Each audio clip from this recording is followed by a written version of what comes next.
জ্যোতিপ্রিয়র হাত ধরেই তৈরি হয়েছে রেশন দুর্নীতির নকশা। মঙ্গলবার ইডির জমা দেওয়া চার্জশিটে এমনটাই উল্লেখ। ইডির চার্জশিটের ছত্রে ছত্রে জ্যোতিপ্রিয় বাকিবুর রহমানকে নিয়ে বিস্ফোরক অভিযোগ। এই প্রেক্ষাপটে দাঁড়িয়ে মুখ্যমন্ত্রী মমতা বন্দ্যোপাধ্যায় কি এখনও ঢালাও সার্টিফিকেট দেবেন একদা ছায়াসঙ্গী বালুকে? জ্যোতিপ্রিয়র বাড়িতে ইডি যেদিন তল্লাশি চালায় সেদিন বেজায় চটেছিলেন মুখ্যমন্ত্রী। বিজেপিকে প্যাথোলজিক্যাল লায়ার বলে ইডির দিকে নিশানা করে সুর চড়িয়েছিলেন তিনি। সেদিন ঠিকই বলেছিলেন মমতা। আপনারা সকলেই জানেন, জেলায় জেলায় পুজো কার্নিভেল, জেলার সব নেতা মন্ত্রীরা ব্যস্ত। আগামীকালও আছে পুজোর কার্নিভেল কলকাতায়। আজ ভোরবেলা থেকে লোকে বিজয়া দশমী করতে গেছে, গিয়ে দেখে বালুর ঘরে ইডি গিয়ে রেড করছে। তা সব মিনিস্টারদের বাড়ি গিয়ে যদি রেড করে, তোর গভর্নমেন্টটা বাকি থাকলো কি? যদি বিজেপি মনে করে এইভাবে কোনো সবার মুখ বন্ধ করা যাবে, this is a dirty game and they are the pathological liar. তিনি সেদিন বলেছিলেন কোনো তথ্য প্রমাণ ছাড়াই ইডি তল্লাশি করতে পৌঁছে যাচ্ছে শাসক দলের নেতা মন্ত্রীদের বাড়ি। যেটা কোর্টও বলেছে, উচ্চ আদালত, supreme court also shed that there must be some proper evidence. Without investigation you cannot behave like this. Every morning you are raided the houses of the ministers, the leaders, the close people, not only Bengal, in everywhere in the country. অনেকে তো দেশ ছেড়ে চলেও গেছে। পুজোর আগের দিনও মনে হয় রথিনের বাড়ি রেড করেছে।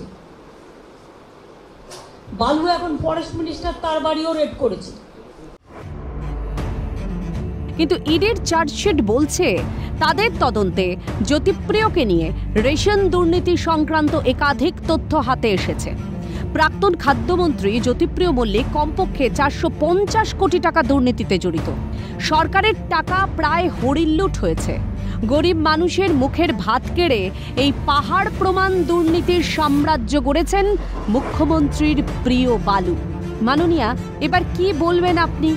আপনি তো বলেন মা মাটির সরকার আপনার, আর আপনার বালু সেই মা মাটির সরকারের টাকা আত্মসাৎ করেছে বলেই ইডির তদন্তের তথ্যে উঠে এসেছে।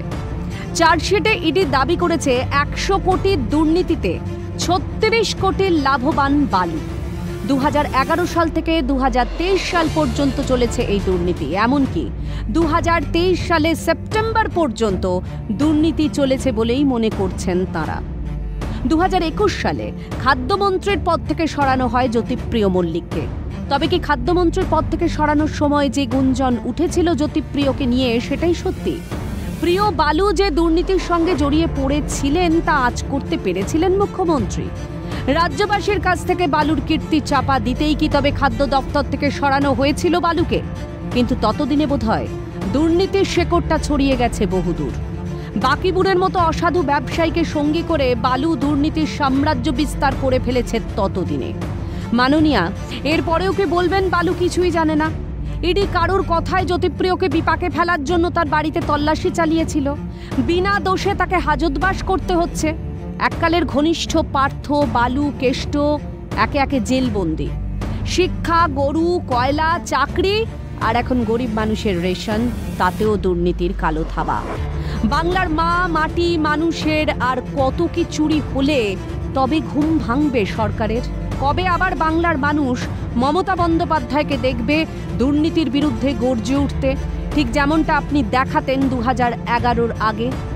উত্তর চাইতে চাইতে ক্লান্ত বাংলার আম জনতা। ক্যালকাটা নিউজ।